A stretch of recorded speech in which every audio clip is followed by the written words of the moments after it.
ao Paulo por aceitar nosso convite para falar de um tema que eu sei que ele entende muito do assunto. Vai nos falar aí do exercício resistido para o paciente cardiopata, né? E a palavra é toda sua, Paulo. Obrigado. Bom dia a todos. Eu que agradeço o convite. Falar desse tema, para mim, é maravilhoso, né? São duas áreas que eu gosto muito de estudar. Só testando, então, meu áudio tá legal? Minha câmera tá bem? Tá tudo dando certo aí? Tá tudo ótimo. Maravilha. Então, pessoal, novamente, obrigado pelo convite. Bom dia.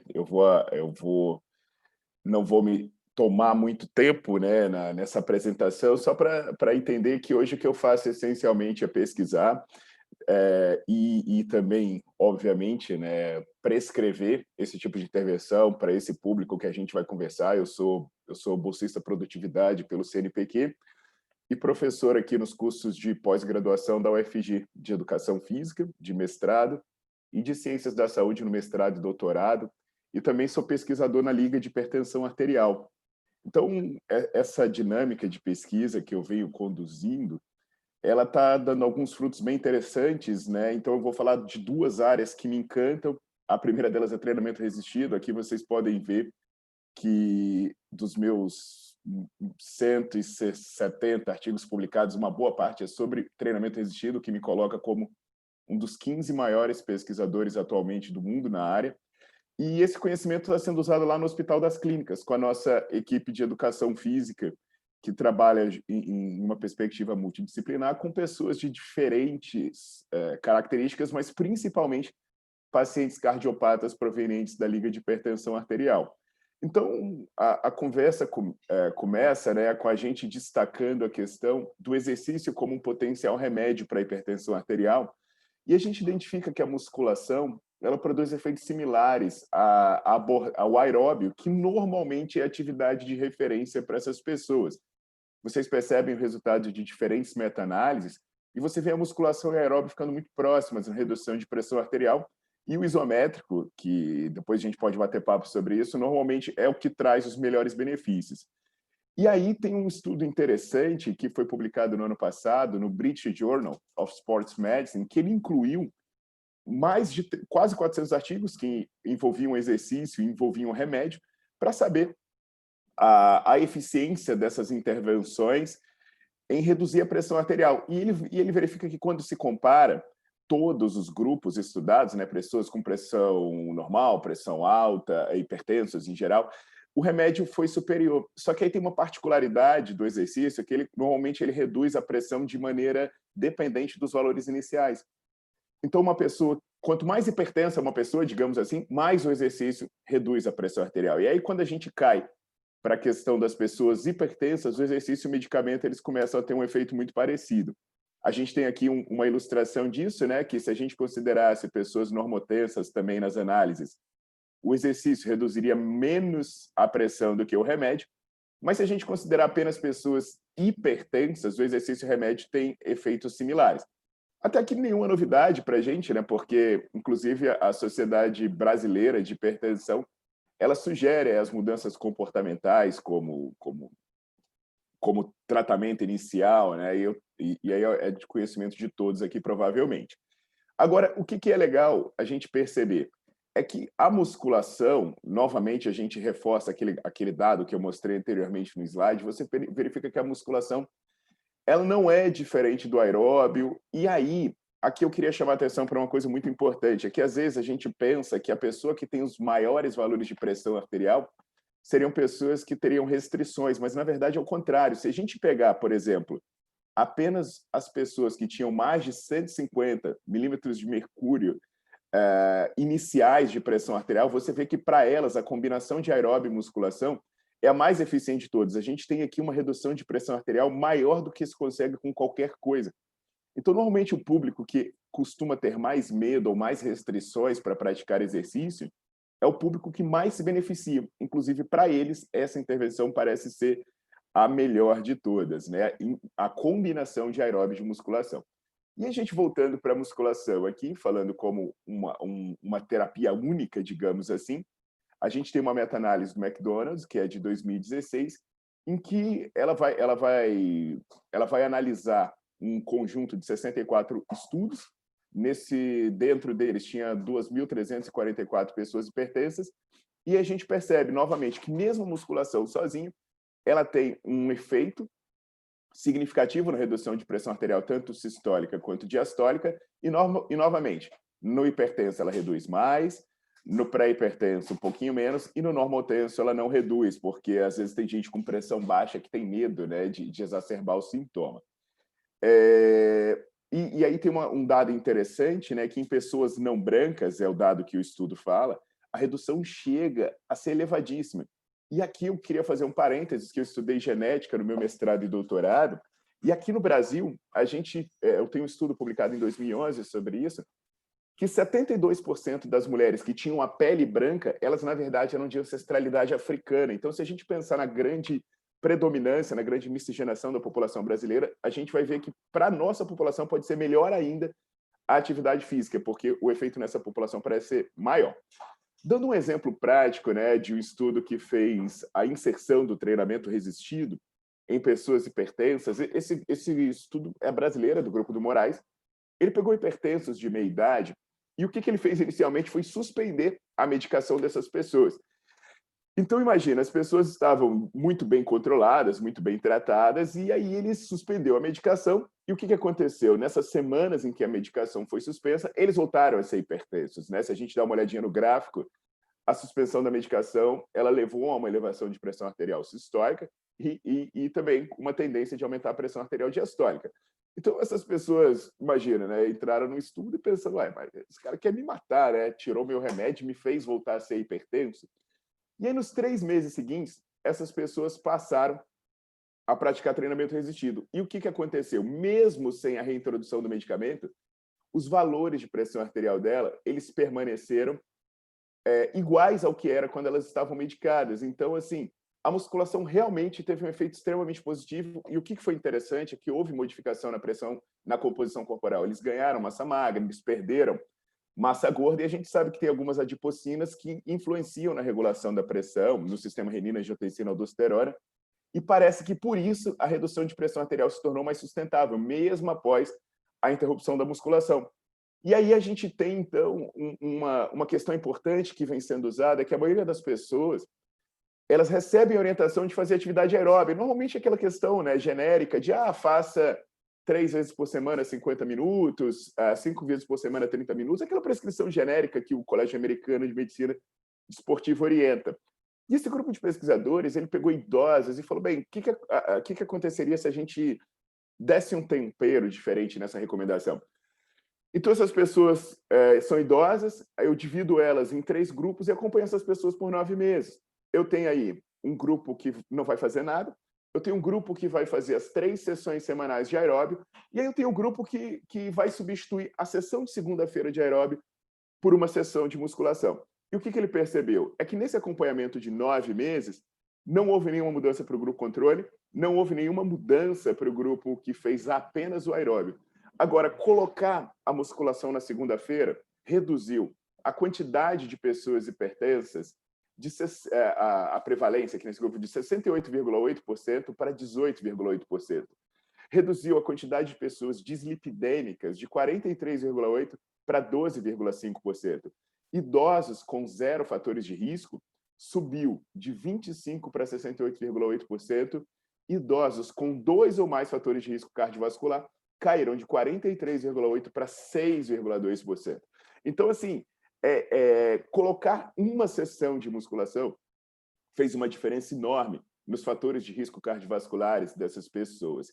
E aí tem a questão dos efeitos colaterais, né? O que a gente costuma brincar é que os efeitos colaterais do exercício são os melhores que tem, porque, por exemplo, a gente mostra o estudo do Moraes, em que as pessoas acabaram perdendo gordura e ganhando massa muscular. Aí, outra coisa que vai acontecer com o treinamento resistido é a pessoa aumentar os níveis de força. E eu falo muito sobre isso, principalmente porque a gente acompanha pessoas em idade avançada, e existe uma associação muito próxima entre os eventos que ocorrem e o esforço que a pessoa emprega. Um caso familiar, o meu avô faleceu tentando levantar do vaso sanitário, ele era uma pessoa que tinha tido um AVC, era um cardiopata, e ele foi perdendo funcionalidade, porque ele se colocou em repouso, que naquela época era o que se recomendava, e ele perdeu tanta função que um belo de um dia ele foi tentar levantar do vaso sanitário, o esforço que ele realizou foi tão alto que ele acabou tendo um evento. E aí imagina, né? Se ele fosse forte, ele poderia ter aqueles mesmos parâmetros de saúde, digamos, mas aquele esforço para levantar do vaso seria baixo. Então, a vida de uma pessoa com baixos níveis de força se torna arriscada. E se a gente pensar num cardiopata e no hipertenso, é mais arriscado ainda, porque esse sistema deles fragilizado deixa eles mais expostos a um evento. E para exemplificar o que eu digo, esse estudo do Arteiro, ele fez testes simples de força em hipertensos, ele fez testes de força de supino e de leg press, de membros superiores e inferiores, e aí ele acompanhou essas pessoas por mais de 20 anos. E ele foi verificando as estimativas de morte nos diferentes estratos de força. Importante ressaltar, isso era ajustado pelo tabagismo, pela ingestão de álcool, pelo IMC, pelo colesterol, glicemia, pelos resultados no eletro, pelo histórico familiar, e era ajustado pela pressão arterial. Então, eu não estou falando de hipertensos com níveis diferentes de pressão, estou falando com o mesmo controle, mas com níveis diferentes de força. E o que ele percebe? É que se você pegar pessoas de baixa capacidade aeróbia, você vai ver que aumentar os níveis de força reduz a mortalidade pela metade. Pessoas com alta capacidade aeróbia também demonstram redução significativa na mortalidade com o aumento dos níveis de força. Se você pegasse um hipertenso forte, independente dele ter capacidade aeróbia baixa ou alta, a taxa de mortalidade cai pela metade. Então, eu estou falando de pessoas com a mesma pressão arterial, entende? Então, quando eu jogo essas referências, né, sobre o exercício como remédio, falo disso, às vezes algumas pessoas interpretam e pensam, mas então existe uma concorrência entre as modalidades? Não existe. Entre as terapias, não, na verdade elas são complementares, porque você controla a pressão e você dá funcionalidade. Então, as coisas acabam se complementando. Ainda seguindo isso, vem então o fato, né? Poxa, mas e o risco? Qual o medo que eu devo ter? Por que algumas pessoas teriam medo de passar a musculação para pessoas cardiopatas? E aí, a origem de tudo está num estudo da década de 80, que provavelmente é o estudo que mais se cita quando vai se falar do medo de fazer o treinamento resistido. Isso aí é um estudo da época que as coisas eram mais raiz, né? Eu sou um pesquisador na época errada, porque nessa época, se eles quisessem ver como é que estava a pressão intraarterial, eles metiam um catéter intraarterial na pessoa e mandavam ela fazer exercício. Então, olha que bacana foi esse estudo do McDougall. Eles pegaram fisiculturistas, colocaram catéter intraarterial nessas pessoas e aí eles fizeram exercícios de rosca bíceps, de desenvolvimento ou de leg press, com cargas progressivas e todos eles sendo feitos até exaustão. Então, ele colocava a carga e pedia para a pessoa fazer até exaustão. Eram fisiculturistas. E o que aconteceu é que no leg press teve um indivíduo que chegou a 480 por 350 milímetros de mercúrio de pressão arterial com uma frequência cardíaca de 166. Então, assim, imagina o duplo produto dessa pessoa. E aí, na hora, as pessoas começaram a fazer conta. Falaram, calma aí, mas se eu fizer um esforço desse com uma pessoa hipertensa, o negócio... A pessoa não vai sobreviver a isso. Então, pegar peso passou a ser visto, desde então, como uma coisa extremamente arriscada para uma pessoa hipertensa, para um cardiopata, e aí a recomendação de evitar esforço também ficou ali cada vez mais prevalente do ponto de vista conservador.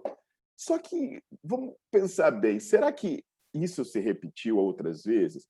Porque quando foi feito com pessoas jovens que tinham experiência, que eram treinados, mas não tinham experiência competitiva, né? Aqui o slide está errado. Eles fizeram com Final Press, que tem uma correlação muito boa com as medidas intraarteriais, e o que eles verificaram foi que não se chegava àqueles valores incríveis que o McDougall encontrou, mas eles verificaram um negócio interessante. A cada repetição que se fazia, eles fizeram 3 de 10 aqui, né? A cada repetição que se fazia, a pressão subia mais, e na série subsequente, a pressão começava mais alta do que na anterior, e ela subia mais. Então, o que eles perceberam? Bem, primeiro ponto, não é tudo aquilo que o McDougall encontrou. Eu estou citando um estudo, mas vários outros fizeram a mesma coisa.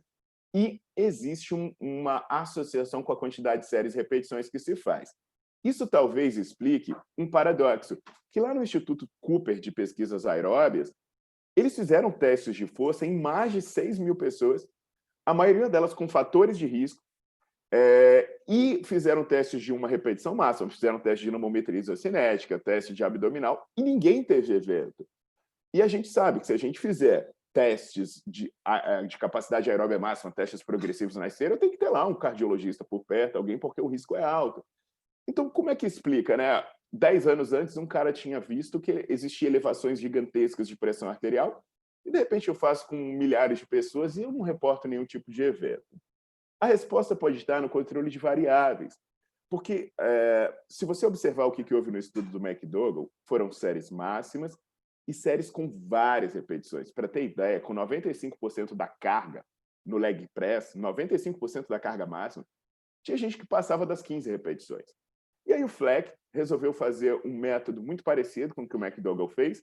Ele colocou lá o catéter intraarterial e colocou fisiculturistas, pessoas treinadas e pessoas sem experiência em musculação para fazer exercício progressivo. Então ele pegava lá o exercício, aí botava 100% da carga. Com 100% da carga, a pessoa faz uma repetição.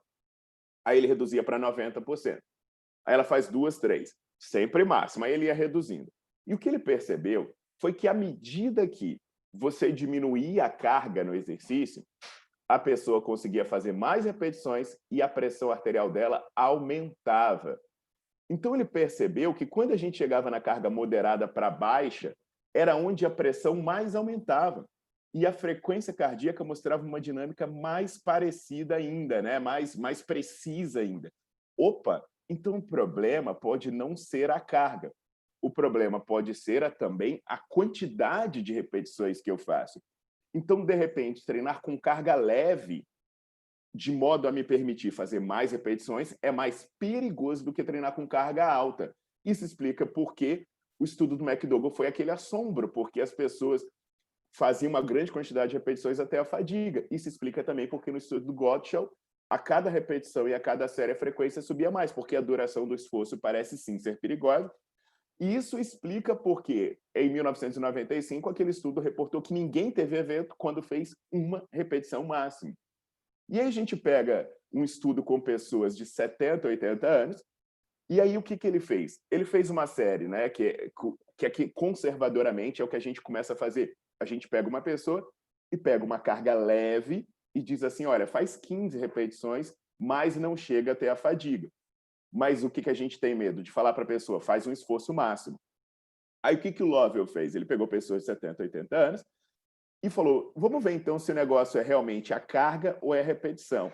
Então o que é interessante desse estudo é que quando se fez repetição, não chegaram na fadiga. E aí o que ele percebeu, pessoal? Que uma repetição máxima gerava menor pico de pressão do que 15 submáxima e também menor pico de frequência cardíaca. Então, seria mais seguro uma pessoa fazer um esforço máximo, né, sei lá, participar de um campeonato de supino, do que pegar uma carga leve para treinar resistência. E aí a gente vai para cardiopatas. Esse estudo do Lamotte, é um grupo belga, ele pegou pessoas que estavam na reabilitação cardíaca, que tinham passado por bypass, por angioplastia ou cirurgia valvular, e comparou. Vamos reduzir a carga para fazer 17 repetições ou vamos aumentar a carga para fazer 10 repetições? E o que ele percebeu? Os valores de pressão sistólica sempre são maiores quando você reduz a carga para fazer mais repetições e os valores de frequência cardíaca também. Então, o que parece ser perigoso realmente é a duração do esforço. Mais um em cardiopata, esse aqui são pacientes com doença arterial coronariana, revascularizados, e eles compararam agora treinar até a falha com 4 repetições máximas ou 15 repetições máximas, e eles verificaram que a pressão arterial ela sobe bem mais quando esses pacientes reduzem a carga para fazer 15, em comparação com aumentar a carga para fazer 4 repetições. Então, a duração realmente parece ser um problema. Olha só que interessante, né?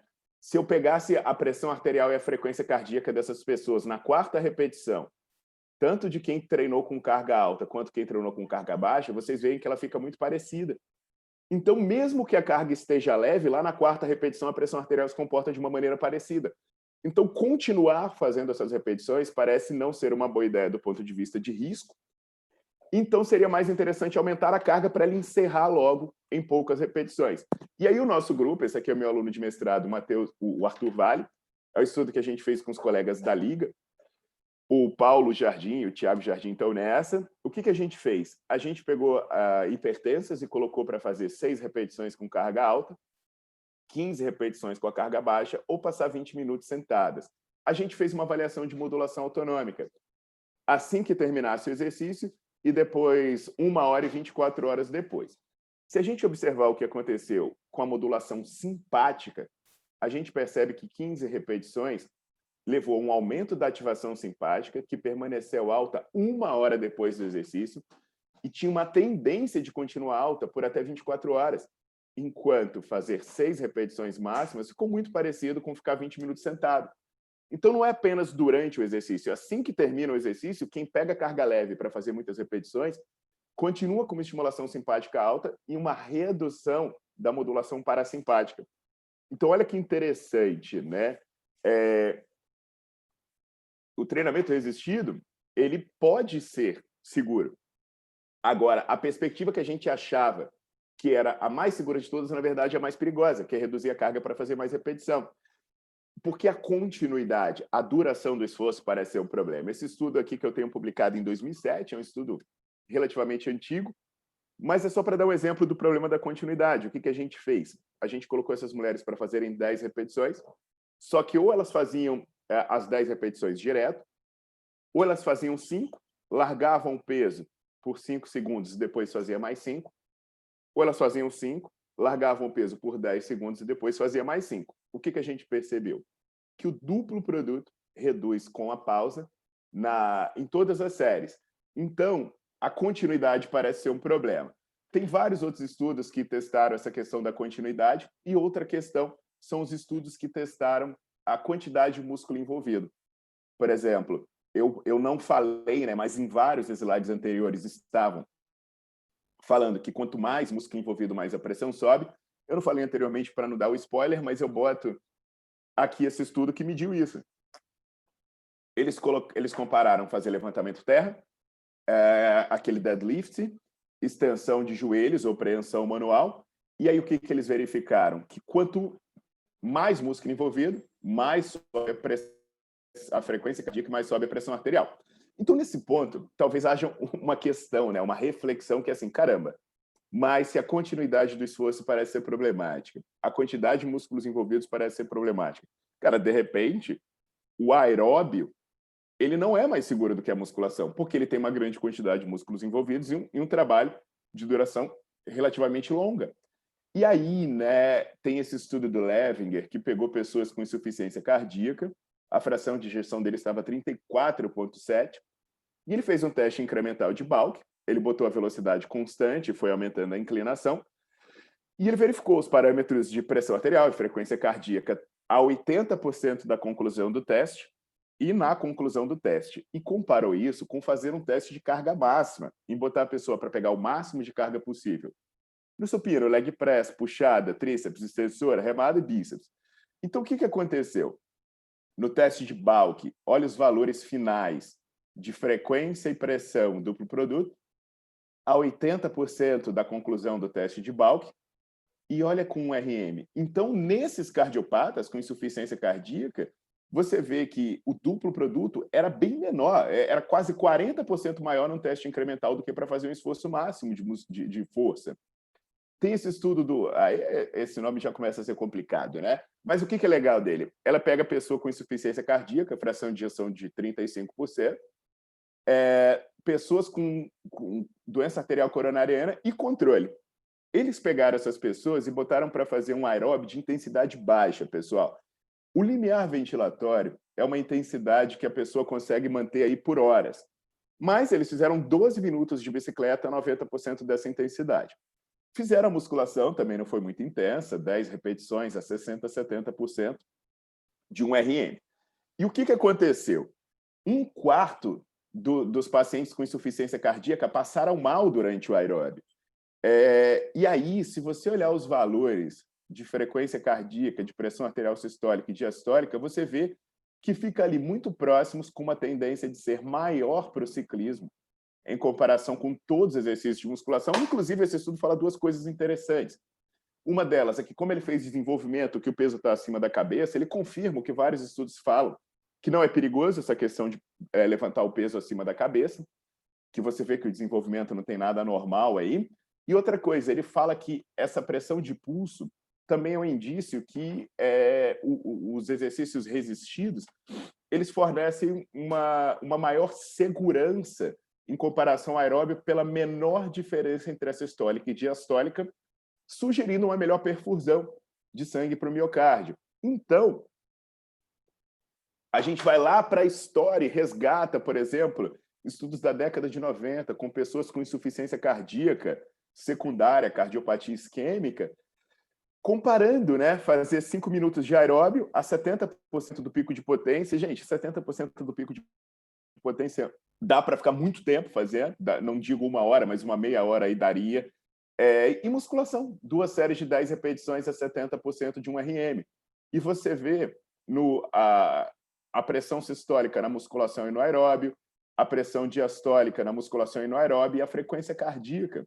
Então, novamente, a musculação com menor pressão de pulso e menores valores de duplo produto, já que se você multiplicar a pressão pela frequência, você vai encontrar mais favorável para a musculação. E aí, na reabilitação cardíaca, o Adams acompanhou pessoas fazendo uma caminhada, que era na intensidade 11 de Borg, o que é moderadamente leve, sei lá, 50%, 60% da frequência cardíaca máxima, com o supino. E o que ele fez? Ele acompanhou essas pessoas em todas as sessões e foi medindo o duplo produto delas, fazendo o exercício de musculação e fazendo a caminhada. E aí, se vocês perceberem aqui, as últimas sessões, olha a diferença de duplo produto. Esse menorzinho é o do supino, do exercício de musculação, e esse daqui é o da caminhada. Então, assim, a gente percebe, né, que, no geral, a musculação não é perigosa. Isso aqui não é uma defesa contra o aeróbio. Pelo contrário, se as pessoas estão fazendo aeróbio a vida inteira e está dando certo, não há por que não fazer musculação. Agora, dentro de uma escala, né, temporal de inserção até de segurança, parece que a musculação ela pode trazer vários benefícios. E aqui é uma meta-análise com treinamento resistido em pacientes com insuficiência cardíaca, e ele mostra que as pessoas ganham força, os ganhos de uma repetição máxima, que a qualidade de vida melhora, é aquela escala específica de vivendo com insuficiência cardíaca, né? Então ela tem que cair para ter mais qualidade de vida. Você vê melhora no VO2 pico, fazendo apenas musculação, e você vê melhora no teste de 6 minutos. Por que isso? Porque grande parte, né, vários estudos vão mostrar que essas pessoas perdem muita massa muscular e muita força. Então, a perda de função dela é muito mais por questões periféricas do que por questões centrais. Inclusive, quando você vê essa meta-análise em pessoas com doença coronariana, que envolveu uma quantidade boa de artigos, 51 para revisão qualitativa e 23 para quantitativa, ele vê que o melhor dos mundos é combinar aeróbio e musculação. Agora, quando você compara a musculação apenas com o aeróbio apenas, a musculação é superior ao aeróbio para a força e é similar ao aeróbio para VO2 pico. Olha só que interessante. A musculação gera ganhos similares de consumo máximo de oxigênio, consumo pico de oxigênio do que o aeróbio. Por quê? Porque o problema dessas pessoas, em geral, é mais central. E aí tem esse estudo aqui, essa outra meta-análise do Hollins, que são pessoas com doença coronariana, e ele fala, né, ganho de usar a musculação para esse grupo. E olha só que interessante, dos 64 efeitos colaterais reportados, 63 aconteceram com exercício aeróbio. Então, existe um mito com relação à segurança da musculação e até mesmo com relação à sua eficiência. Mas se a gente olhar aqui, o VO2 pico, olha que bacana, da musculação e do aeróbio, ele é parecido, a capacidade de trabalho também tem resultados parecidos. Então, qual é o problema que a gente se encontra hoje? É que nem todo exercício é igual, né? A gente tem aí, esse aí é meu aluno de doutorado, hoje é o meu um braço direito e esquerdo que eu tenho, o Daniel Souza, E a gente tem artigos falando, gente, o problema é que quando a gente fala de treinamento resistido de musculação, a gente bota tudo no mesmo pote. Mas tem a musculação que pode ser mais segura, tem a musculação que pode ser mais perigosa. Então a questão já não está mais no como, mas, aliás, não está mais no se fazer, mas no como fazer. E é isso que o nosso grupo estuda. Eu tenho até estudos falando sobre dose mínima, né, que é fazer treinos bem curtinhos para dar muito resultado. E eu estou usando isso em todo mundo. Essa revisão a gente publicou sobre doses no Experimental Gerontology, mas o Daniel já tem estudos em outros grupos, a gente já está fazendo todo tipo de intervenção, inclusive lá no HC. Então, esse estudo está na luta, ele passou pela última revisão, se Deus quiser, ele é aprovado agora.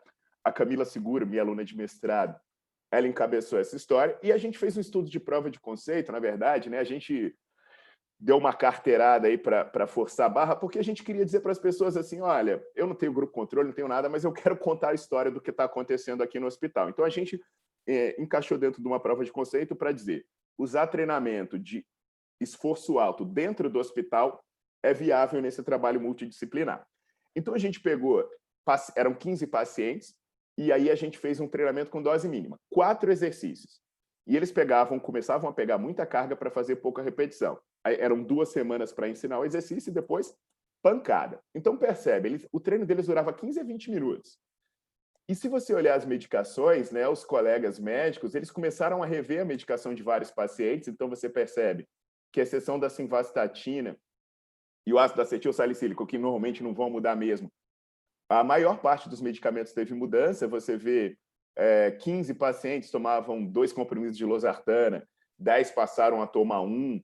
Você vê o basilato de amlodipino, que reduziu para 5 tomavam e só 2 tomavam, atenolol 3 tomavam e passou para 1, 3 tomavam 2 doses e passou a 1 tomar 1. Então, o que interessa mesmo é isso aqui. Vamos pegar a pressão arterial dessas pessoas quando elas chegaram para treinar com a gente e na 24ª sessão. Olha a diferença dela medida antes e dela medida depois do treino. O que aconteceu? Nesse trabalho multidisciplinar, né, que as pessoas estavam controladas e a gente ia treinando, houve redução no medicamento e, mesmo assim, houve redução na pressão arterial. Então, isso daqui é muito interessante. A gente tem um estudo de caso, que eu gosto muito de falar dele, que foi um estudo que foi derivado do nosso trabalho junto com a Liga de Hipertensão, que a Camila Seguro está aqui, a minha aluna de mestrado, também é a primeira autora, e é uma paciente que chegou para a gente num quadro extremamente complicado. É uma pessoa que tinha um histórico de infarto, é uma pessoa que chegou para a gente com 6 cateterismos, uma pessoa diabética tipo 2, que já estava tomando insulina, que o pâncreas dela não estava em bom estado, uma pessoa com depressão, com várias patologias simultâneas. Então, uma pessoa que, quando chegasse com esse quadro, normalmente o que se faria era, olha, você não pode fazer exercício. Mas é uma pessoa que estava caminhando por um desfecho terrível.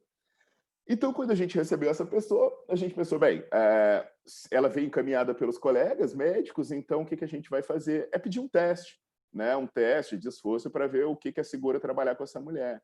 Gente, só que quando ela foi fazer o teste incremental, o teste foi interrompido a 3,6 km por hora, porque teve uma arritmia com sugestão de isquemia. E aí, imagina, uma pessoa chegar para praticar exercício, só que a 3,6 km por hora ela já tem arritmia. O que a gente fez com essa mulher? A gente fez musculação. Então, a gente fez aquela dose mínima que a gente apresentou antes, 4 exercícios, 2 séries por exercício, 2 vezes por semana. Então, essa mulher ia 2 vezes por semana para receber esse tratamento lá no Hospital das Clínicas. O que aconteceu, pessoal? Mesmo tomando uma quantidade grande de medicamentos, essa mulher chegava para a gente com a pressão assim, 18, a pressão 18 por 10, 18 por 11. E aí, ao longo do tempo, vocês vão ver que a pressão dela foi reduzindo até que a gente conseguiu controlar essa pressão dela ao final das 15 semanas. A frequência cardíaca, a mesma coisa. E aí, quando você observa as medicações, você vai perceber que houve uma redução muito bacana nas medicações. Por quê? Ela começava a sentir tontura, ela começava a sentir alguns sintomas, e os colegas que acompanhavam ela, os médicos, diziam, não, então a gente já precisa ajustar uma medicação aqui, uma medicação ali. Então, ela começou a ter tudo ajustado, os medicamentos para controle de glicemia, para controle de pressão arterial. Agora, uma das coisas mais interessantes, né, que a gente pode relatar aqui do ponto de vista humano, foi o que aconteceu com essa pessoa em termos comportamentais, que era uma pessoa extremamente triste, uma pessoa deprimida, uma pessoa sem muitas perspectivas. E se você percebeu que reportava muitas dores, se vocês perceberem aqui, ó, no campo da análise da qualidade de vida, ela passou a não sentir mais dor. É uma pessoa que os seus aspectos emocionais passaram a ser plenos. É uma pessoa que, em termos de saúde mental, ela passou a se dar quase score máximo. Então, foi uma pessoa que chegou para a gente num quadro extremamente delicado, que muita gente poderia dizer, bem, o risco aqui é alto demais, mas como a gente está na perspectiva do como, né, assim, pô, existe a possibilidade. Desde que a gente combine as peças do quebra-cabeça, para isso fluir bem. A gente conseguiu produzir um bom resultado, e isso nos deu uma perspectiva muito boa de trabalhar com pacientes em quadros mais complexos, e ganhar a confiança dos nossos colegas, né? E aí os encaminhamentos estão sendo cada vez melhores. Então, as reflexões finais que eu faço para vocês é o seguinte: o exercício físico é extremamente importante, né? É extremamente importante. E isso daí está consolidado em todos os campos que a gente pode pensar. E a musculação, ela é segura e eficiente, mas ela precisa ser bem orientada, porque todo trabalho ele é individualizado. Por que essa paciente ela foi um estudo de caso e não fez parte de um estudo grande? Porque não dava para incluir. Ela tinha tanta particularidade que era impossível treinar ela de maneira não individualizada. E aí vem a questão, né, da importância do trabalho em equipe que a gente vem fazendo, que a gente precisa vir com esse aluno com a gente precisa da avaliação, a gente precisa do controle de risco. Poxa, a gente recebeu o paciente com fração de injeção de 20% já. Mas por que a gente consegue trabalhar com eles? Porque a gente tem uma equipe, a gente tem os colegas médicos que vão fazer o controle de risco, que medicam para a pessoa poder treinar bem. Inclusive, isso está muito forte ali na Liga de Hipertensão Arterial. E é bom, eu espero que essa conversa com vocês traga mais perspectivas, até porque eu tenho uma equipe de professores hoje trabalhando comigo que estão aptos a receber esse encaminhamento e trabalhar nessa perspectiva. Inclusive, assim, eu deixo um convite a todos, né, que tem os programas de pós-graduação de Ciências da Saúde que são multidisciplinares. Então, tem vários colegas médicos, fisioterapeutas que me procuram para a gente desenvolver esses trabalhos e as portas estão sempre abertas. E a gente está começando um projeto na Uniaraguaia para aumentar essa nossa perspectiva. Então, lá dentro da Uniaraguaia, que o HC é uma salinha pequena, a gente tem algumas restrições de espaço e até restrições políticas, mas no Uniaraguaia isso vai poder ser feito de uma maneira bem efetiva. E eu espero comunicar em breve vocês para começar a receber um encaminhamento. E sempre dizendo assim que o importante é entender que na saúde o objetivo final é a melhora do paciente. Quando eu mostro esses dados de pessoas em um quadro grave, quando eu mostro esses dados de pessoas, de comparações de remédio, de exercício, não é para dizer prefira um em relação ao outro. É que as coisas sempre estão funcionando juntas. E aí a gente vai pesando um, pesando o outro, de acordo com o que for melhor para o paciente. Então, eu agradeço demais por vocês me ouvirem. Eu estou aberto a perguntas para quem quiser. E qualquer hora que precisar, eu estou por aqui. Muito bom, Paulo. Muito obrigado. Sensacional os dados que você apresentou. Eu tenho certeza que grande parte dos cardiologistas que estão aqui na sala não tem o hábito de prescrever ou indicar a realização da musculação no intuito da mesma forma que fazem com o exercício aeróbico. E não tenho dúvida que essa sua aula mudou essa perspectiva, mudou essa ideia, plantou ali uma sementinha na cabeça de todos. Alguém quer fazer alguma pergunta para o Paulo? Ô, Juliano, perdão, Adriano, Pode falar. E acontece, né, que eu não culpo os colegas, né, porque assim, se a gente pegar aquele estudo do McDougall, com aquela pressão de 480 por 166 de frequência... Vira lei, né? Vira lei. E o problema é que grande parte das pessoas que trabalhavam com exercício resistido só tinha essa dinâmica na cabeça. Vou fazer 3 de 10. Então, o risco realmente era alto. Uma pessoa sair para fazer uma caminhadinha acabava sendo mais seguro que aquilo.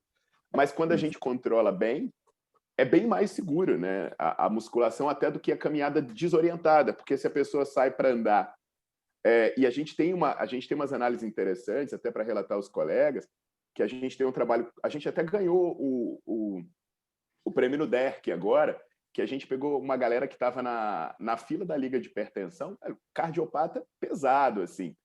E essas pessoas têm a percepção de esforço totalmente desregulada, sabe? Você bota a pessoa para fazer a caminhada e de 0 a 10 ela está quanto? Está 3, mas a pessoa está lá, lascada. Então, o controle subjetivo, às vezes, é perigoso. Agradeço aí o elogio do George. Obrigado. Paulo, só uma coisa. De forma prática, assim, como é que você acha que o cardiologista poderia estar prescrevendo ou indicando a realização dessa atividade física? Porque eu não sei se nas academias tem pessoal treinado para dar esse acompanhamento e tem essa visão, igual você falou, para fazer esse segmento, né? O que você sugeriria aí? Olha, Adriano, essa na verdade é o problema que o próprio professor de educação física encontra hoje, né? Então, por isso que é até complicado eu querer puxar essa sardinha, né? Eu digo assim, bicho, me indica aí que eu arrumo pessoas, porque é isso que eu estou fazendo hoje. Eu estou dizendo, ó, eu tenho um grupo, eu conheço pessoas específicas, porque o problema da educação física é que ela não é igual à medicina, que você faz uma resistência e você sabe quem sabe trabalhar com o quê, né? Na educação física, a pessoa não tem como ter uma certificação, um registro de especialista. Então, acaba que saber quem sabe e quem não sabe é no conhecimento pessoal. Então, hoje a gente não tem uma clínica de pessoas habilitadas para isso. O que tem? Tem o nosso projeto no HC, a gente tem o nosso projeto que vai começar no Araguaia, e eu tenho os professores que eu treinei do meu grupo que eu sei que podem fazer isso. Uhum. Uma outra pergunta, Paulo. Paciente que tem angina estável, a gente acaba prescrevendo muito exercício físico baseado principalmente pelo teste ergométrico. Você coloca ele ali para realizar aquela atividade abaixo do limiar que provoca angina, né? E a gente já teve várias aulas aqui, até do Juliano aí, não sei se você conhece aí também. Conheço. Justamente mostrando isso, dos benefícios que tem, da segurança que tem. Agora, para musculação, acaba sendo um pouquinho mais difícil, porque para fazer esse controle da frequência cardíaca enquanto faz atividade física, e o que seria esse limiar, como é que vocês lidam com isso? Para o paciente fazer a musculação sem que desenvolva o sintoma de angina, porque se ele tiver o primeiro quadro de angina durante aquele exercício, ele vai achar que não é seguro e que aquilo está colocando a vida dele em risco. Perfeito. O que a gente faz? A gente controla muito isso pelo duplo produto. Então, o que a gente sabe, né? Que se a gente resgatar aqueles estudos lá que combinaram cargas e repetições, se você fizer uma duração curta do esforço, você não tem grandes elevações de frequência cardíaca e de pressão arterial. Então, ela fica bem abaixo desse limiar encontrado no exercício aeróbico. Eu vou dar um exemplo prático, né? Quando a gente recebeu um paciente esse paciente com fração de ejeção de 20%, né? A gente levou ele, o Luciano Gualberto fez o teste incremental e a gente recebeu os parâmetros. Eu fui até junto, a gente recebeu os parâmetros. O que a gente fazia? Eu deixava ele monitorado constantemente, com frequencímetro e tudo, monitorado constantemente para acompanhar o que estava acontecendo durante o exercício resistido. E aí a gente percebeu que ficava muito longe mesmo, assim, muito longe. E de uma maneira conservadora, tem um método que a gente chama de cluster, que vamos supor, a pessoa vai fazer 6 repetições. Ela não faz as 6 direto. Ela faz 2, solta o peso, 2, solta o peso, 2, solta o peso. Então, a gente normalmente faz esse acompanhamento e trabalha com essa ideia de esforço bem curtinho. Entendi, usa método, né, para poder conseguir treinar sem que desenvolva o sintoma, né? E é interessante, né? Porque, assim, eu tenho um livro de hipertrofia que eu escrevi, eu fui premiado na Bienal do Livro de São Paulo pelo livro de hipertrofia, em que eu falo dos métodos, mas é para hipertrofia, né? E hoje a gente está pegando esses métodos, cara, e usando nesses pacientes todos, eles adaptados, porque a gente já tinha uma ideia da resposta aguda deles e agora a gente está pegando isso e transferindo. Esse método de cluster, da pausa de descanso, são métodos que era maromba, né? E agora que a gente usa lá na Baritec para ficar forte e agora a gente está usando em paciente com outras características. E a ideia é essa, né? Você criar uma bomba periférica, você vai treinar o músculo dele para que ele tenha exija menos esforço para fazer atividade física e aí exige menos o coração. Até o que as metas mostram, né, quando fala dos coronariopatas, os pacientes com ICC, é isso, de ser isso, né, que eles melhoram o periférico e aí eles fazem teste 6 minutos, eles chegam mais longe no teste VO2. É exatamente essa ideia, perfeito. Ótimo. Alguém quer fazer alguma pergunta, algum comentário? Bom, Paulo, então eu acho que excelente sua aula. Te agradecer muito, então, por ter aceitado esse convite, por ter conseguido aí um horário na agenda para dar certo aí. E daqui a pouco, assim que acabar aqui, a gente disponibiliza ela, eu te mando o link, se você quiser passar para alguém. E lembrando a todos aí, semana que vem temos um encontro para falar de síndrome coronária aguda com o Dr. Expedito, também na terça, às 7 horas, tá bom? Obrigado, boa semana para todos, um abraço, tudo de bom. Obrigado.